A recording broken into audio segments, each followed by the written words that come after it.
जियन मरन फलु दशरथ पावा, अंड अनेक अमल जसु छावा। जियत राम विधु बदनु निहारा, राम बिरहा करि मरनु सवारा।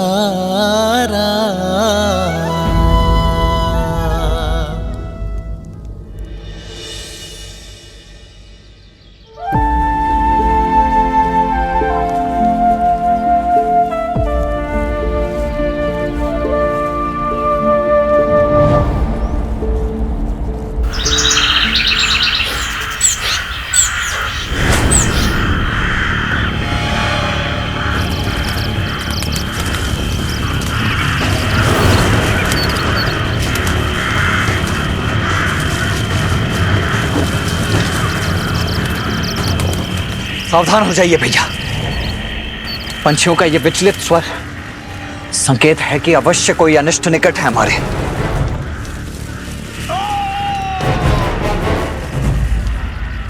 किसी मनुष्य का स्वर है ये, जैसे कि बहुत पीड़ा में हो।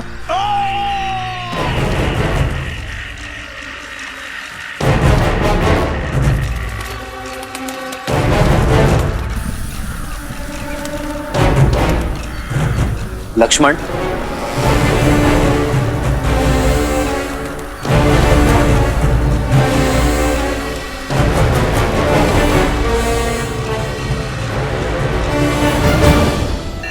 बात नहीं है, तुम्हारे दुस्साहस का दंड है ये ढोंगी।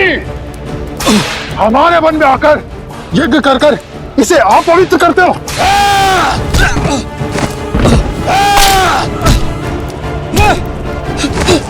अब इस यज्ञ की अग्नि में जीवित जलोगे तुम।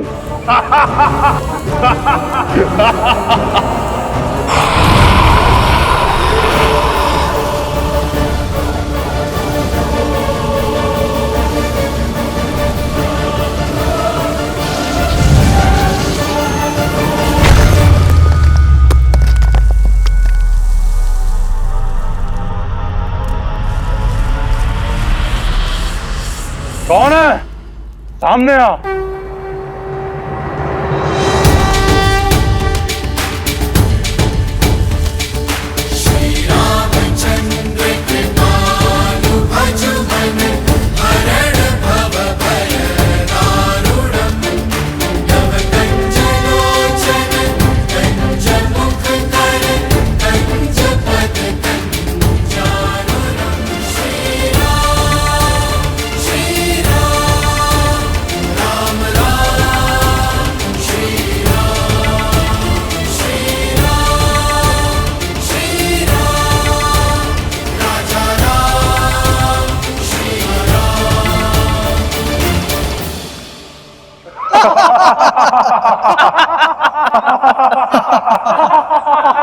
ओ, ये तो वनवासी बालक है। देखो, साथ में एक कोमल बालक और तरुणी भी है।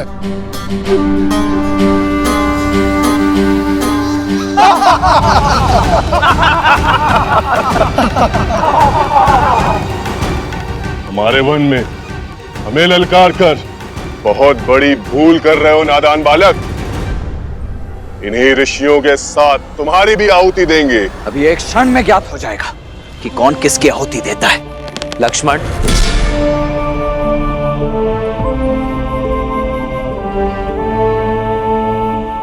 ये प्रहार केवल सावधान करने के लिए है, हिंसा या रक्तपात से कोई लाभ नहीं। मेरा सुझाव है इन संतों को मुक्त कर दो और जाओ यहां से।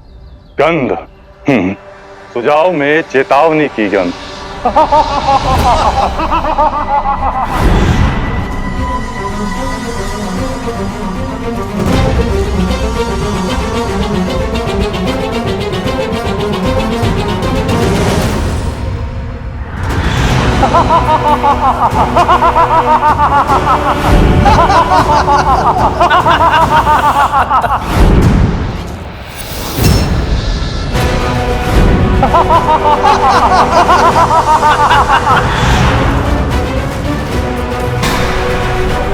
सीते,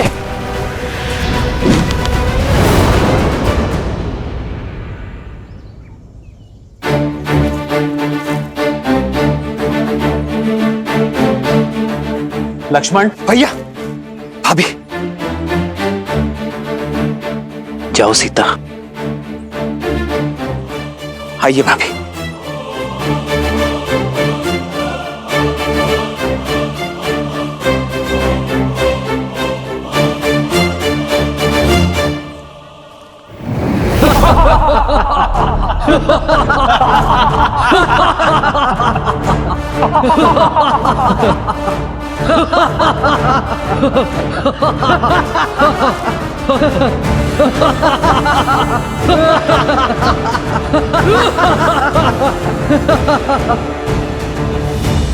संदेश उचित था मेरा। कदाचित भाषा समझनी है, भाषा बदलनी होगी।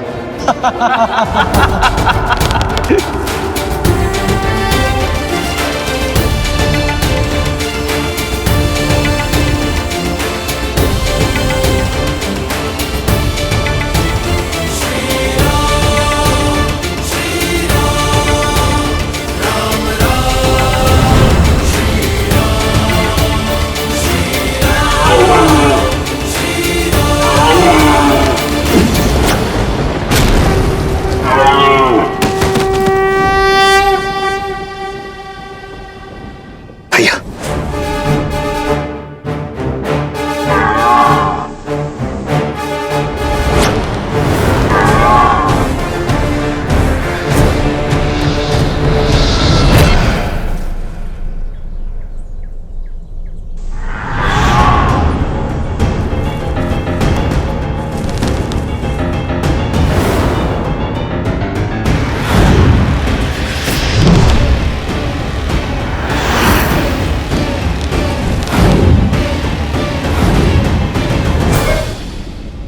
भैया, ये राक्षस तो माया युद्ध में प्रशिक्षित है।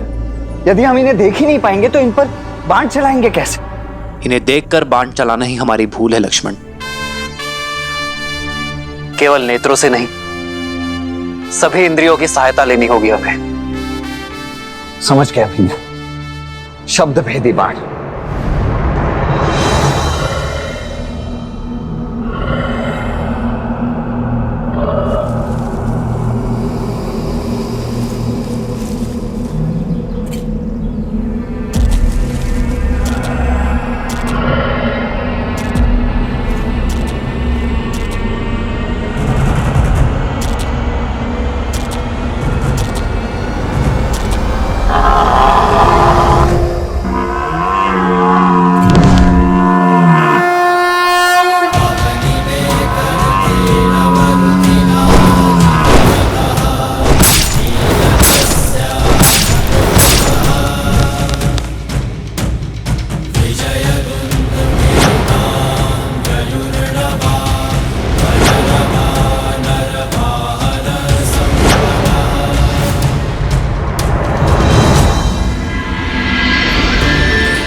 हमें इन मायावी राक्षसों के आतंक से मुक्त करने के लिए बहुत बहुत धन्यवाद। क्या हम हमारे तारणहार का परिचय जान सकते हैं? ऋषिवर, मैं अयोध्यापति दशरथ नंदन राम। राम, वही राम जिन्होंने ताड़का और अहिल्या का उद्धार किया, शिव धनुष भंग किया? जी हाँ ऋषिवर, वही दशरथ नंदन श्री राम। आज सारे तपों का फल मिल गया। यदि कोई आपत्ति ना हो, इस चित्रकूट वन में रुककर हम ऋषियों का भी उद्धार करें। हमें इन दुष्ट राक्षसों के प्रकोप से बचाए प्रभु। संतों की सेवा मेरी नियति है, आपत्ति नहीं। हम यही रुकेंगे ऋषिवर। क्या करना है जानते हो ना लक्ष्मण? जी भैया, भली भांति जानता हूं। वही जो हमने ताड़का और सुबाहु के साथ किया था, क्योंकि राक्षसों को भी विधाता ने उन्हीं पंच तत्वों से बनाया है जिनसे हम बने हैं। इसीलिए प्रत्येक जीव का अंतिम संस्कार रीति पूर्वक होना ही चाहिए, है ना भैया? शोक बिकल सब रोवहीं रानी, रूप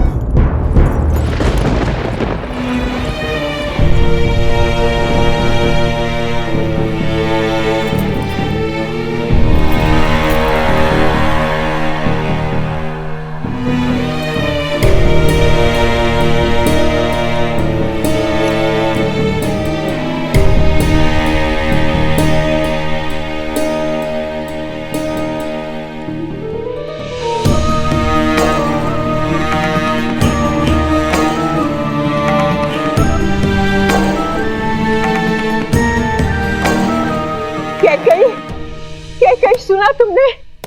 आचार्य वशिष्ठ ने भरत को अयोध्या वापस बुलाने का आदेश दे दिया है। इसका अर्थ समझती हो? मेरा भरत लौट रहा है, अयोध्या का होने वाला राजा लौट रहा है।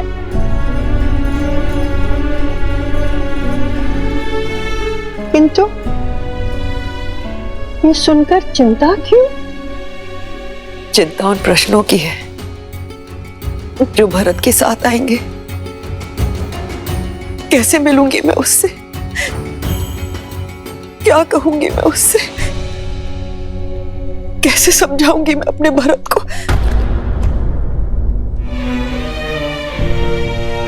मंत्रा, भावनाओं के ज्वार में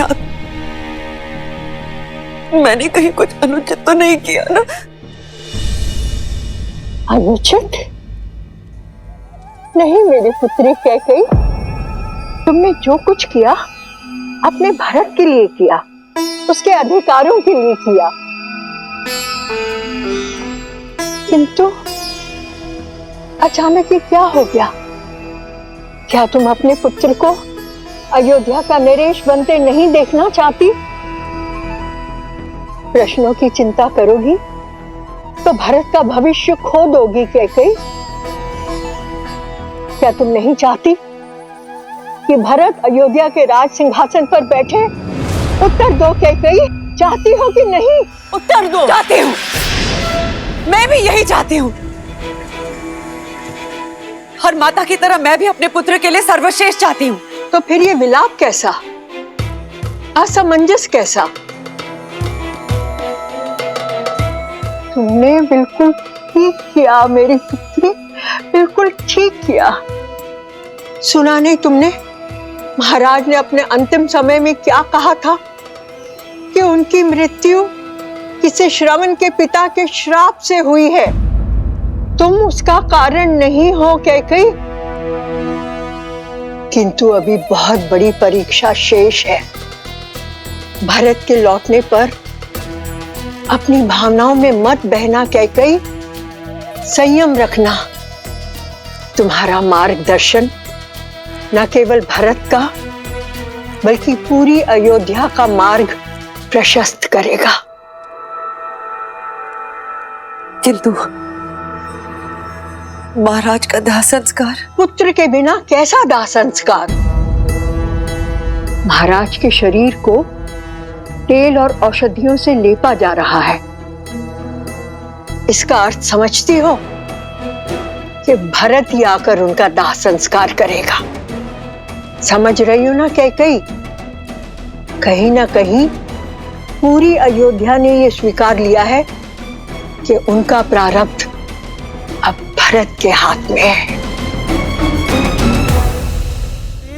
नाव भरी नृप तनु राखा, दूत बोलाई बहुरी अस भाषा।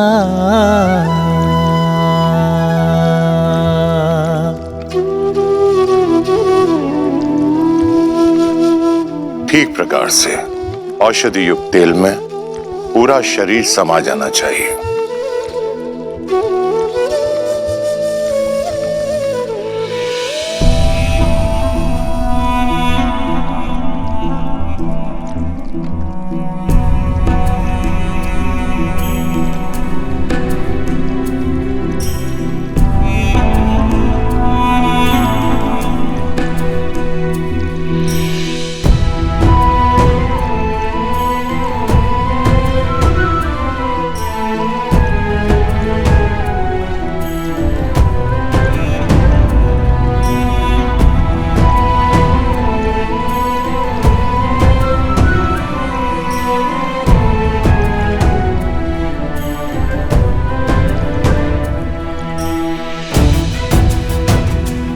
आपके दोनों वचन तो पूरे हो गए हैं ना?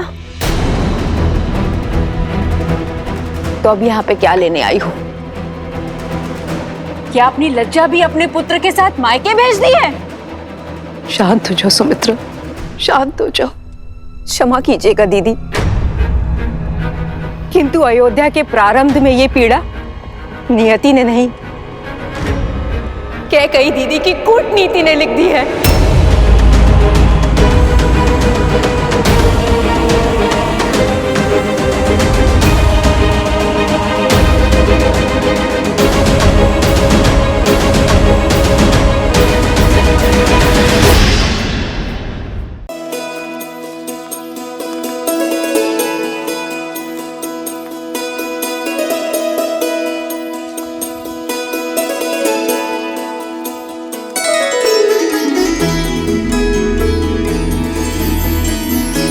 ऋषि भारद्वाज ने उचित मार्ग दिखाया है। हमें चित्रकूट में ऋषियों की सेवा और सहायता दोनों का लाभ मिलेगा। वनवास का इससे अधिक सदुपयोग और क्या होगा आर्य? और फिर ये स्थान भी कितना रम्य है। भैया, भाभी, यदि आप दोनों की इच्छा हो तो मैं आपके लिए यही कुटिया बना दूं। अवश्य लक्ष्मण, किंतु सावधान रहना। ये वन हमें आश्रय दे रहा है अपना घर बनाने के लिए। हमें किसी और का घर नहीं तोड़ना है लक्ष्मण। किसी भी जीव, जंतु, पंछी, प्राणी को हानि नहीं होनी चाहिए। हमें प्रकृति में प्रकृति का अंग बनकर रहना है। जो आ गया भैया।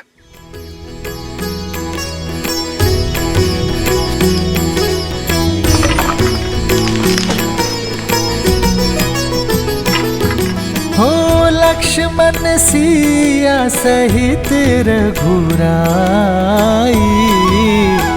प्रेम सहित सब कुटिया बनाई। गिरिवन नदी देख मन हर्षाए, रघुवर चरित सिया को सुहाए।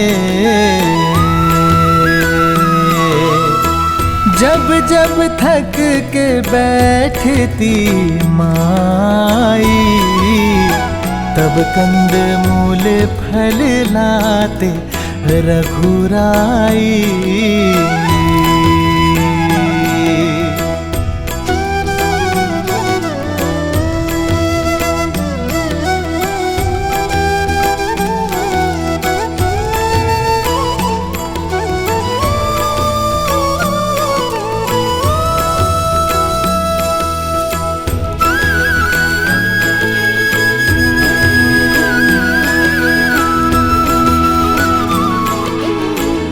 आपका एक अंश, एक मुट्ठी माटी मैं अपने साथ ले जा रहा हूं मां।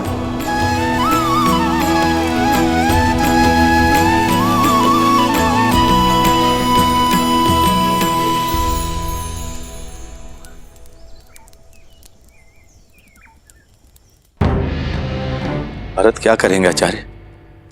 अपनी माता की इच्छा के आगे नतमस्तक हो जाएंगे अथवा अपने पिता की भांति धर्म का साथ देंगे।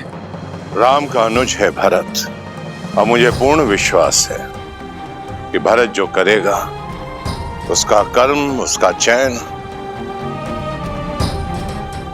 अनंत काल तक इतिहास स्मरण रखेगा।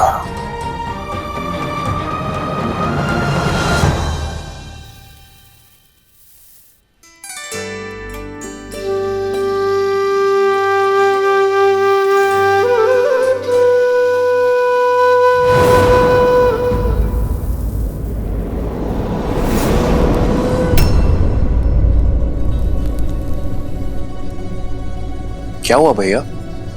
आप विचलित दिखाई दे रहे। ये सब अपशकुन देखकर मेरा मन घबरा रहा है शत्रुघ्न। न जाने क्या अनर्थ होने वाला है। आप भी ना, ये दिया तो पवन के झोंके से बुझ गया, और ये सब केवल संयोग है, अपशकुन नहीं। नहीं शत्रुघ्न, केवल एक घटना संयोग हो सकती है। मैंने तुम्हें बताया नहीं, बीते कई दिनों से पूरे स्वप्न सता रहे मुझे। मन बहुत घबरा रहा है शत्रुघ्न। अवश्य ही अयोध्या पर संकट की काज गिरी है। भरत, शत्रुघ्न,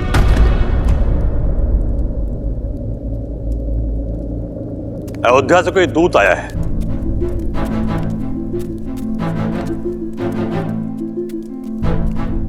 प्रणाम अयोध्या कुमार, मैं महर्षि वशिष्ठ का संदेश लेकर आया हूं। उन्होंने आप दोनों को शीघ्र अतिशीघ्र अयोध्या बुलाया है।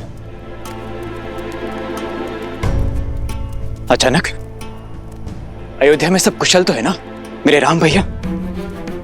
पिताश्री सब ठीक तो है? सब कुशल हैं कुमार।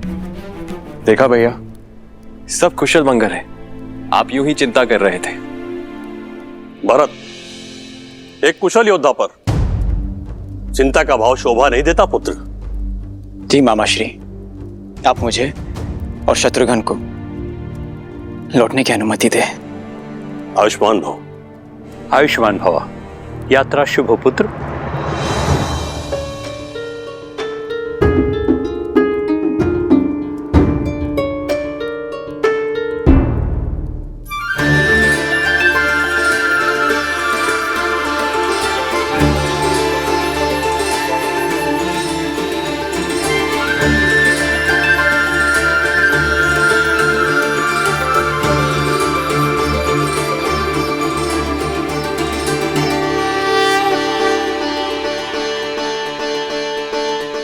अद्भुत लक्ष्मण, बहुत सुंदर कुटिया बनाई है तुमने।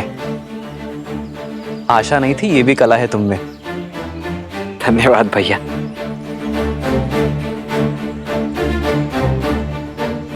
भैया, ये घर तो पूर्णतः बनकर सज्ज है। अब यदि आपकी आज्ञा हो तो इस घर में गृह प्रवेश करें।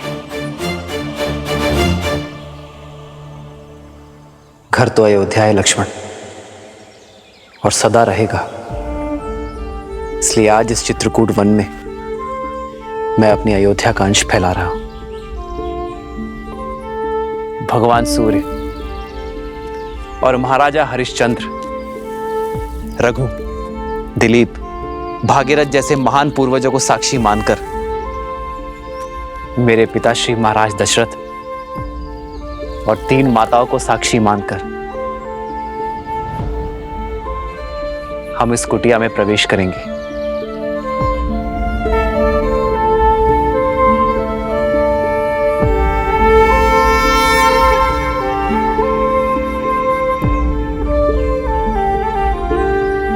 आओ।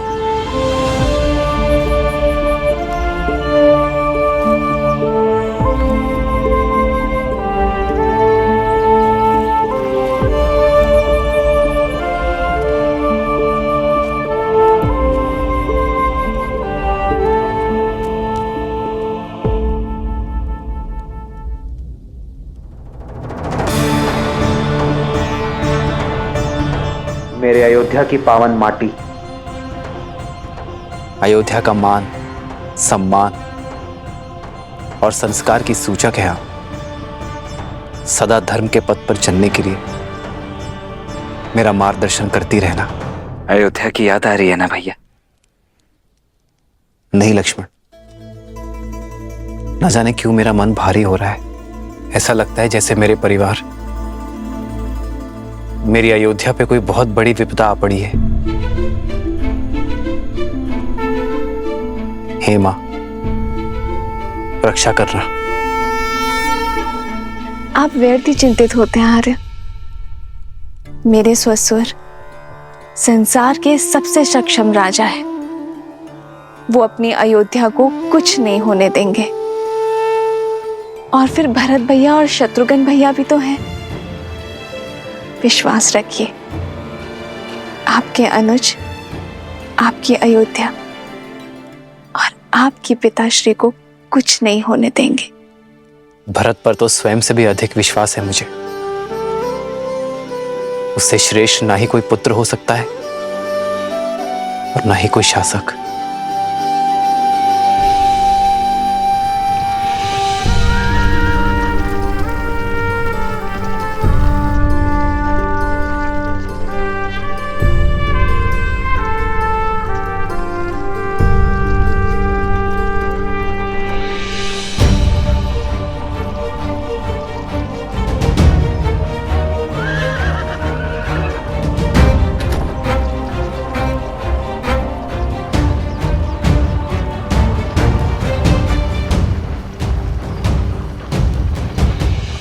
अयोध्या में पहली बार कोई स्वागत नहीं, मांडवी। जिन आंखों में सदा प्रेम और सम्मान देखा, आज उन्हीं आंखों में घृणा। अवश्य कुछ तो अनिष्ट हुआ है। सारथी रथ की गति बढ़ाओ, मुझे तुरंत राम भाई और पिताश्री से मिलना है।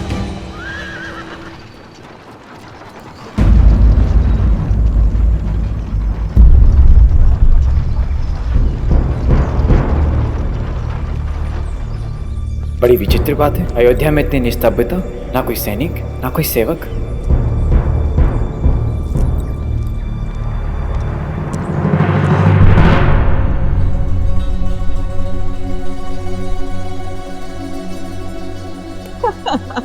प्रतीक्षा की घड़ी समाप्त हुई। हमारा भरत आ गया। कैकेयी, भरत, मेरा भरत। रुको रुको कैकेयी, ये आंसू लेकर जाओगी भरत के पास? अपने आप को संभालो कैकेयी, माता धन को समझो। भरत को अपने समर्पण, अपने प्रेम के मोल और मांगे हुए वचन का महत्व समझाओ। समझी कैकेयी? अयोध्या में भरत की भेंट सबसे पहले मुझसे होनी चाहिए। जाओ, अगर मुझसे पहले भरत ने अपने पिताश्री के मृत शरीर को देख लिया तो ना वो मेरी बात सुनेगा, ना जो मैं कहना चाह रही हूं वो समझने की कोशिश करेगा। जाओ, शीघ्र करो। हाँ।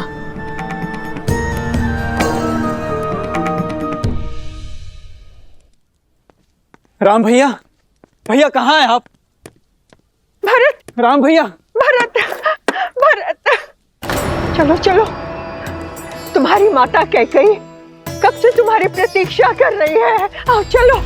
अब एक बार मैं राम भैया से मिल लूं, उसके पश्चात माता से भी मिल लूंगा। मिल लेना राम से।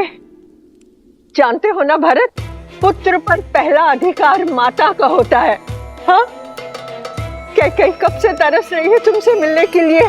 पहले पहले उससे जाके मिलो। हाँ, हाँ, लाओ दो, जाओ जाओ भरत जी। हाँ, हाँ।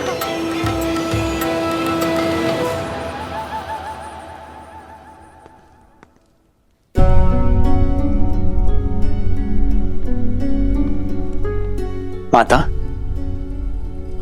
आप कैसी हैं? आपको कितना स्मरण किया मैंने। और जानती हैं आप मां,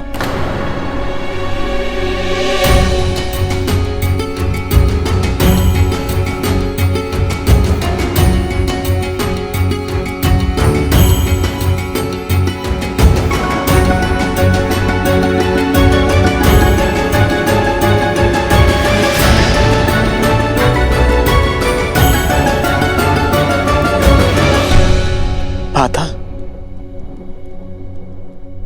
आपके चूड़ामणि, आपका ये वेश, सब क्या है मां? माता कह दीजिए मुझे कि जिस भय से मेरा मन ग्रस्त है वो सत्य नहीं। इस सृष्टि में जो जन्म लेता है उसे एक न एक दिन जाना पड़ता है पुत्र। नश्वर शरीर सबको छोड़ना पड़ता है। कोई कितना भी प्रयास, कितना भी प्रयत्न क्यों ना करे, किंतु अमर कोई नहीं।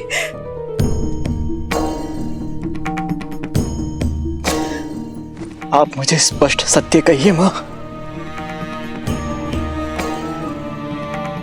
तुम्हारे पिताश्री महाराज दशरथ ये सत्य यथार्थ कर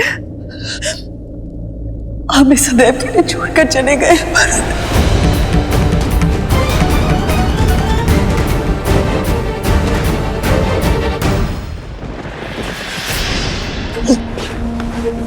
भरत, नहीं, नहीं।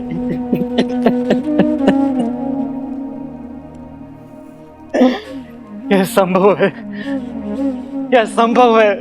भरत, क्यों पिताश्री, क्यों आपने मेरा दायित्व भैया को नहीं सौंपा? क्यों आपने अपना ये कर्तव्य नहीं निभाया और मुझे अनाथ करके चले गए? और मैं अभागा अंतिम समय में उनके समीप न रह सका।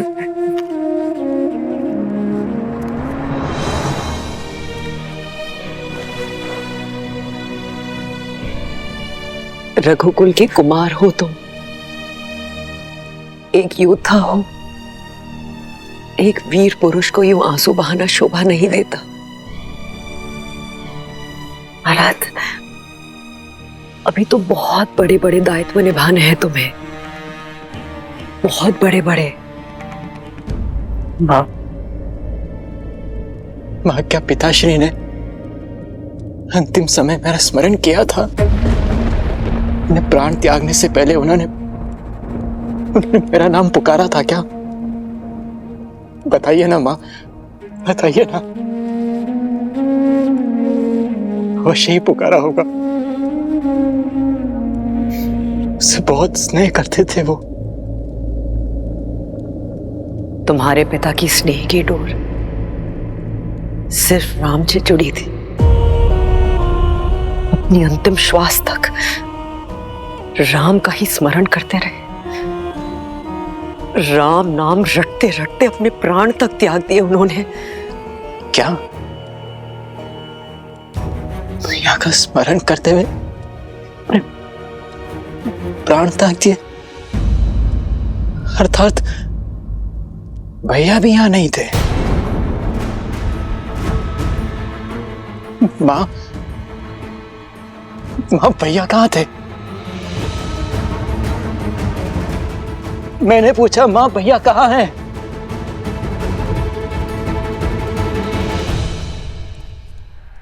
वन में।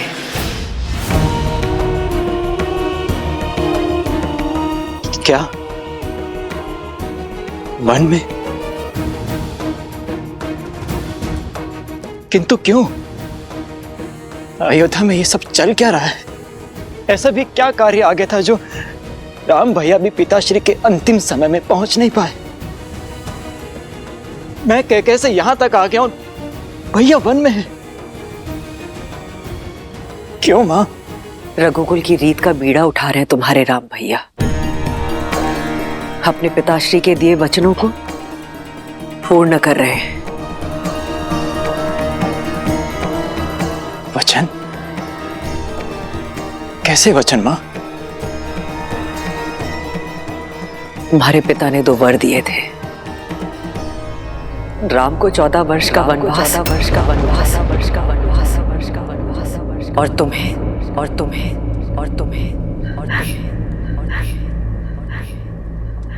अयोध्या का सिंहासन।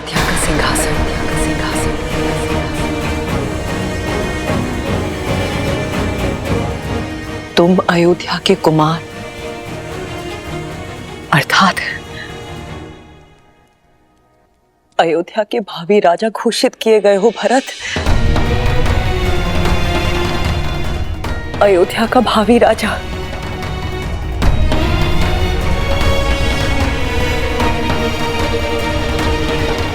ये समय आंसू बहाने का नहीं है भरत। एक वीर राजा की भांति अपने दायित्व निभाने का है। अपनी प्रजा पर अपनी छाप छोड़ने का है। एक वीर प्रबल योद्धा बनो और अपने सारे दायित्व निभाओ भरत। सत्य कहा मां आपने। अब समय आ गया है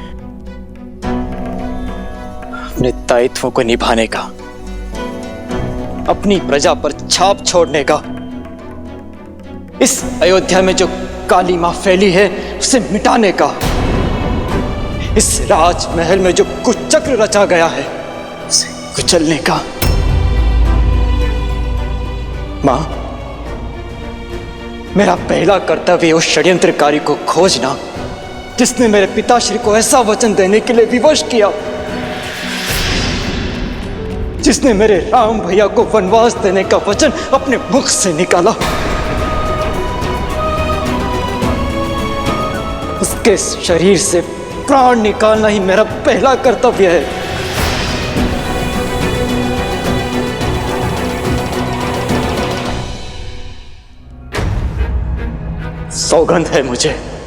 सौगंध है मुझे अपनी अयोध्या की और अपने राम भैया की। एक बार वो दुष्ट मुझे मिल जाए,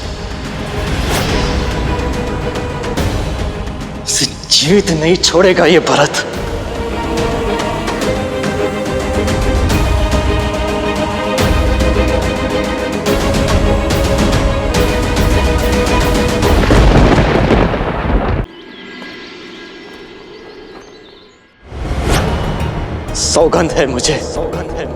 सौगंध है मुझे अपनी अयोध्या की और अपने राम भैया की। एक बार वो दुष्ट मुझे मिल जाए, उसे जीवित नहीं छोड़ेगा ये भरत।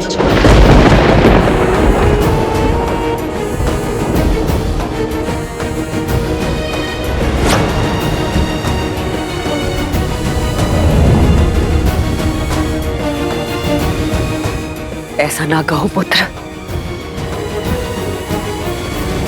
जो मैं कह रहा हूं माता, वो अब तक तो हो जाना चाहिए था। आपको उसे मृत्युदंड दे देना चाहिए था। वो दुष्टा तुम्हारे सामने खड़ी है। जो दंड देना है अपनी मां को दो।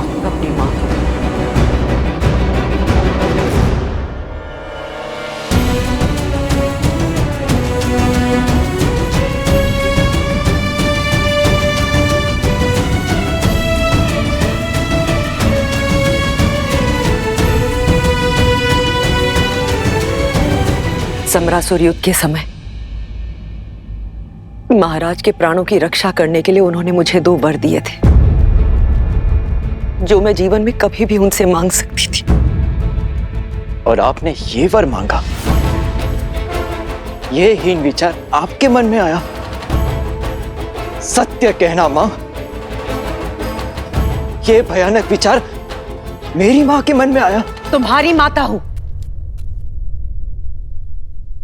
इसलिए विचार आया।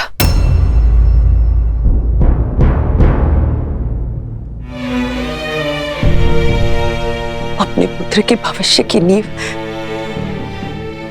ये माता इसी आधार पर रख सकती थी। भरत,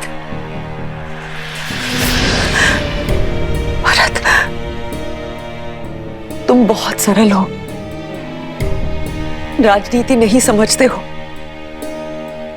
तुम्हारे जाते ही महाराज ने कौशल्या के पुत्र राम को अयोध्या का राजा घोषित कर दिया था। मेरे भरत के जाते ही राम का मार्ग निष्कंटक कर दिया था। मेरे भरत के साथ अन्याय किया था, किंतु मैंने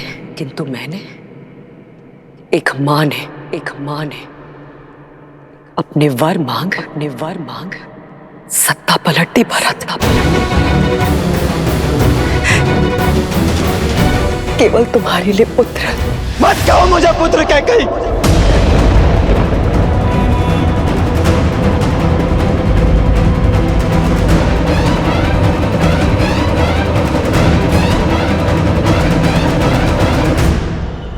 मत कहो मुझे पुत्र। जो शब्द मुझे अमृत सा मीठा लगता था, आज वही शब्द विष की तरह मेरे कानों में चुभ रहा है। ये पाप करके तुमने मुझे अपनी ही दृष्टि में गिरा दिया। सोच भी कैसे लिया श्री राम की परछाई ये भरत छल से छीना हुआ सिंहासन स्वीकार कर लेगा। यही भय तो सदैव सताता रहता था मुझे कि तुम कहीं राम की परछाई बनकर न रह जाओ। अपनी भावनाओं में बहकर भविष्य की आहुति मत दो भरत। आहुति तुमने दी है अपनी ममता की, लालच के कुंठित यज्ञ में। स्मरण रखना, अब से इस संसार में कोई भी अपनी पुत्री का नाम कैकई नहीं रखेगा।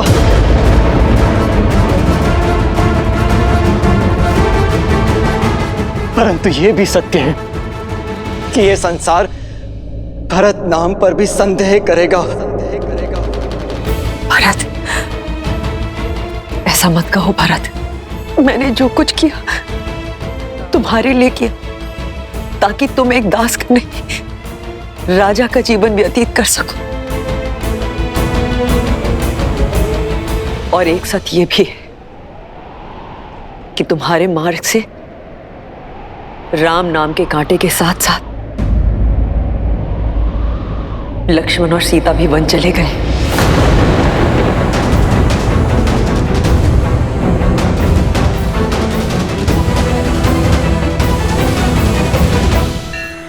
अद्भुत! लक्ष्मण और माता सीता को भी तुमने वन भेज दिया। अरे तुम नारी हो या राक्षसी, अपने पुत्रों और कुलवधु को तुमने संन्यास दे दिया। और इसी शोक में मेरे पिता भी। नहीं भरत, ये केवल एक संयोग था। झूठ! ये कोई संयोग नहीं, षड्यंत्र था तुम्हारा कैकई। मेरे पिता की मृत्यु का कारण तुम्हारे वचनों का भार था। तुमने मारा है उन्हें। ये लांछन मुझ पर मत लगाना भरत। लांछन मैं नहीं, ये संसार लगाएगा तुम पर कैकई। और उस कलंक का बोझ मैं ढोऊंगा। तुमने एक नहीं, दो पुत्रों की ममता को छला है।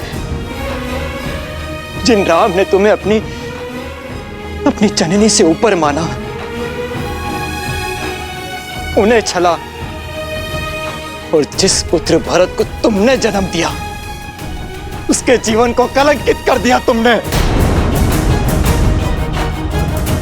ऐसी होती है माता, ऐसी।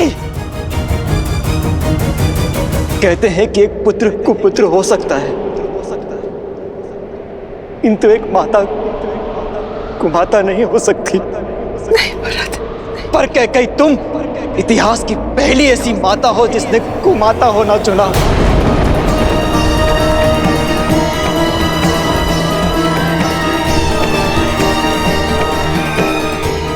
मैंने जो कुछ भी किया भरत, तुम्हारे लिए किया, तुम्हारे मुंह में आकर किया भरत। बस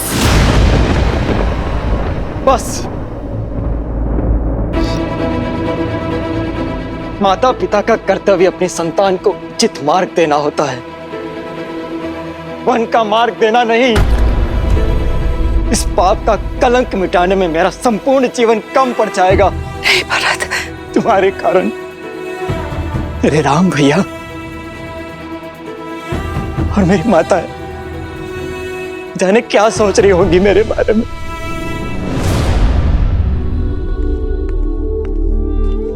केवल मैं हूं तुम्हारी माता। मां शब्द का अपमान मत करो कैकई। मन तो करता कि इस रास्त्रों में तुम्हारा सर धड़ से अलग कर दूं।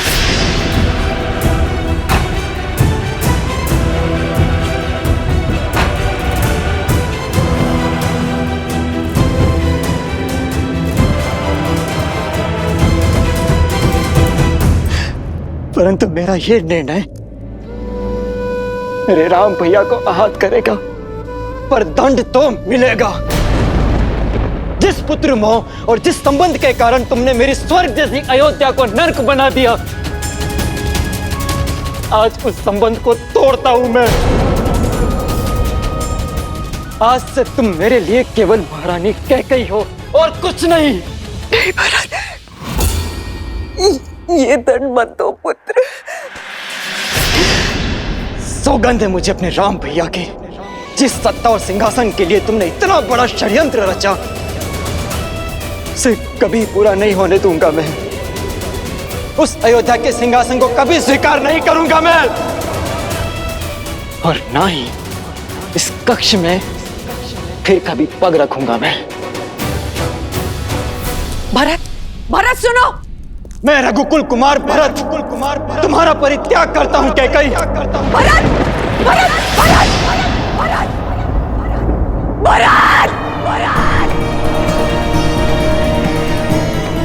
ये मैंने क्या कर दिया? ये मैंने क्या कर दिया?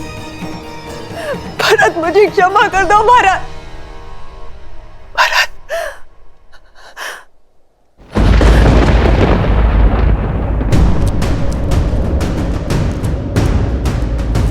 चल पापी, कोई बचाओ मुझे, कोई तो मेरी सहायता करो। जो सहायता करने आगे बढ़ा उसे तुझसे भी बड़ा दंड दूंगा दुष्टा। चल पापी, प्राण ले लूंगा मैं तेरे।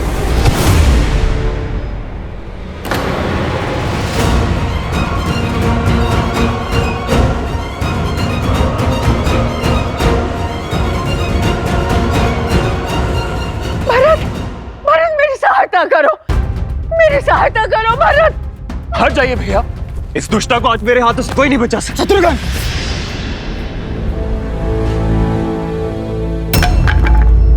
संयम रखो शत्रुघ्न। हम रघुकुल के वंशज हैं और हम नारी पर हाथ नहीं उठाते। नारी ऐसे नहीं होती है भैया। नारी के वेश में एक राक्षसी है ये। शत्रुघ्न, आप नहीं जानते भैया, इसी ने हमारे राम भैया को, माता सीता को और लक्ष्मण भैया को वन भेजा है। षड्यंत्र के इस धागे की एक छोर को महारानी कैकेयी ने भी थामा है शत्रुघ्न। दंड तो उन्हें भी मिलना चाहिए। स्मरण रहे, यदि हमने मर्यादा भंग की तो भैया राम की दृष्टि में अपराधी बन जाएंगे, त्याग देंगे वो हमें। तो क्या इसे ऐसे ही छोड़ दे भैया? ये दुष्टा मृत्युदंड की भागी है। अपराधी को क्या दंड दिया जाए, यह निर्णय एक राजा का है। राम भैया को लौटने दो। इसके पाप का दंड वही निश्चित करेंगे। और भैया के अयोध्या लौटने की तैयारी शुरू करो। तब तक इस पापी और दुष्टा को कारागृह में डाल दो। नहीं, नहीं भरत। सैनिकों, नहीं, ले जाओ इसे और डाल दो कारागृह में। मुझे मत भेजो भरत, मुझे बचा लो। नहीं, नहीं, नहीं, नहीं भरत, ऐसा मत करो। मैं रह जाऊंगी। मुझे बचा लो भरत, मुझे बचा लो, मुझे बचा लो। हमारे राम भैया मर्यादा के पर्याय हैं, किंतु समझ नहीं आता भैया, लक्ष्मण भैया ने अपराधियों को दंड क्यों नहीं दिया? क्यों वो चुपचाप वन चले गए? क्यों भैया, बताइए।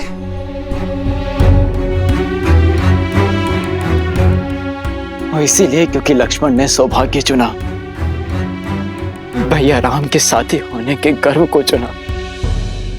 यदि हम भी लक्ष्मण के स्थान पर होते तो हम भी राम भैया की भांति मर्यादा का दामन नहीं छुड़ा पाते।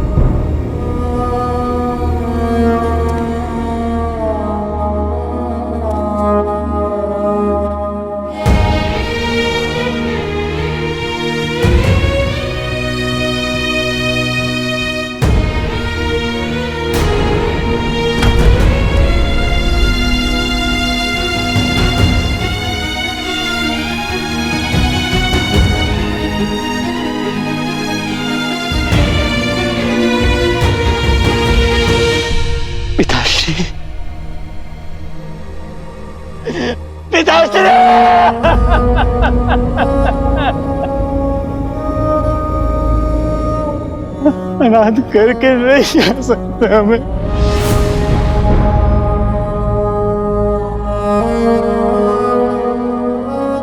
माँ,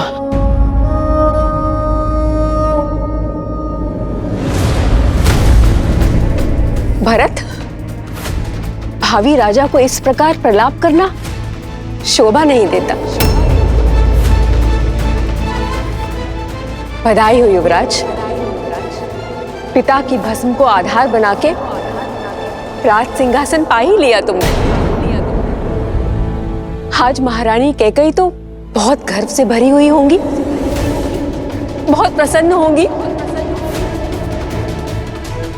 रघुकुल में नया कीर्तिमान जो बनाया है तुमने, राज सिंहासन के लोभ में संबंधों की बलि चढ़ाकर सिंहासन पाने वाले एक शिवाकु वंश के पहले राजा बनने वाले हो तुम। तो ये व्यर्थ में आंसू बहाकर ढोंग करना बंद करो और आनंद लो इस सत्ता का, इस राजपाट का, और जो तुमने किया है उसका दायित्व लो भरत।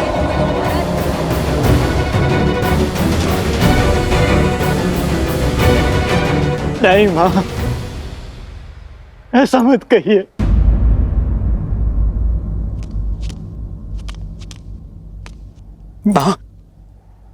मां मेरा विश्वास कीजिए मां, मैंने कुछ नहीं किया मां। कौशल्या मां, क्या आपको भी ऐसा लगता है कि आपका अपना भरत कभी स्वप्न में भी ऐसा सोच सकता है?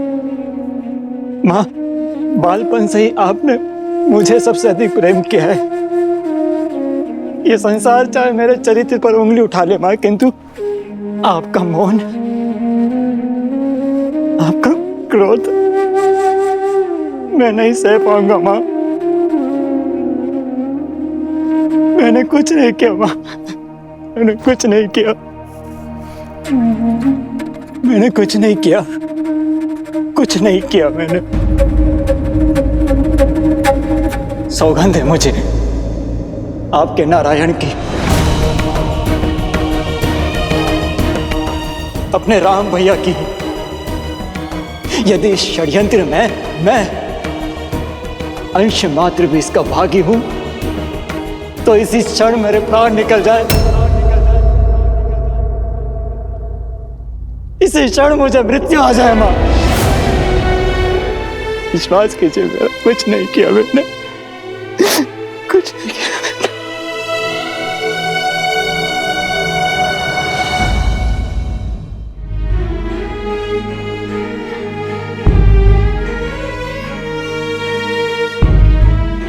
दोबारा ऐसा मत बोलना। हम पहले ही 2 पुत्र और एक पुत्र वधू खो चुके हैं। अब तुम भी ऐसे अपशब्द कहोगे तो हम माताएं तो जीते जी मर जाएंगी। नहीं, विश्वास कीजिए, राम भैया के चरणों से बड़ा सिंहासन मेरे लिए और कुछ नहीं है। उनके छत्र छाया से सुरक्षित कोई पद नहीं।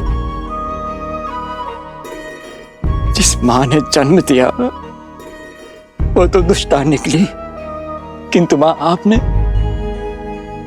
राम भैया को जाने की अनुमति ही क्यों दी? मां की ममता ने प्रयास किया था, बहुत समझाया था मैंने, पर तुम तो राम को जानते हो ना। नीति, वचन और स्त्री धर्म की सीख दी, सब कुछ छोड़कर चला गया सीता और लक्ष्मण के साथ। और देखो तो नारायण ने भी कितना कठोर हृदय दिया मुझे कि उसके चले जाने से मेरे प्राण भी नहीं गए। हाँ? कहा था ना मैंने सुमित्रा, मेरा भरत कभी कूटनीति नहीं कर सकता। मुझे क्षमा कर दो पुत्र, अपनी संतान और अपने स्वामी के वियोग में मैं तुम्हारे मन की बात पढ़ भी ना पाई। नहीं मां, आप क्षमा मत मांगिए, क्षमा तो मुझे मांगनी चाहिए। दोष तो मेरा है जो मैं उस महारानी कैकेयी के गर्भ से जन्मा। ये महादेव ने भी कैसा भारी प्रहार किया है मुझ पर। समझ नहीं आता मुझे कि उससे लिए जन्म का पाप, उसका प्रायश्चित मैं कैसे करूं मां? मां,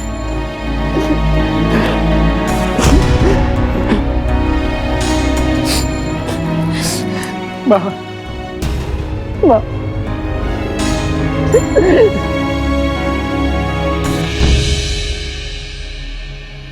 भरत, राम ने तो मेरा घाट डाल दिया, किंतु तुम मेरी एक बात मानोगे? मुझे मेरे राम के पास वन में छोड़ाओगे ना?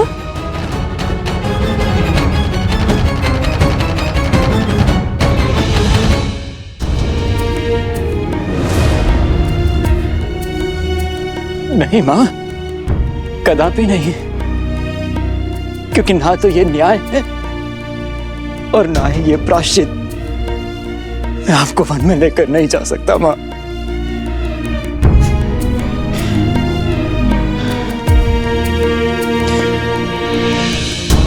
बल्कि जो वनवासी हो गए हैं उन्हें अयोध्या पुनः लेकर आऊंगा मैं। अपने राम भैया, सीता भाभी मां और अपने प्रिय अनुज लक्ष्मण को पुनः अयोध्या लेकर आऊंगा मैं। धन्य हो कुमार भरत, तुम धन्य हो।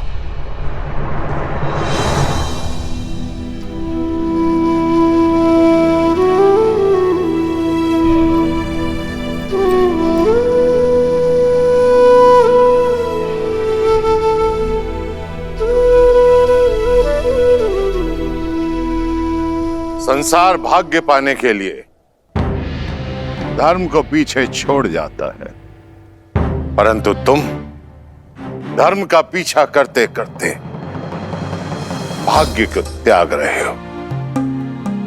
तुम्हारा ये निर्णय, तुम्हारा ये समर्पण, यही धर्म की परिभाषा है।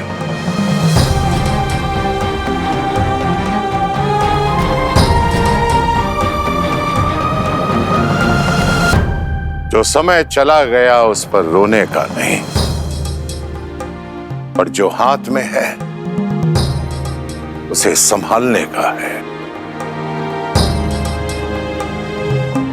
अपने दायित्व को निभाने का है। अपने आंसू पोंछ लो पुत्र, और अपने पिता महाराज दशरथ के अंतिम संस्कार की तैयारी आरंभ करो।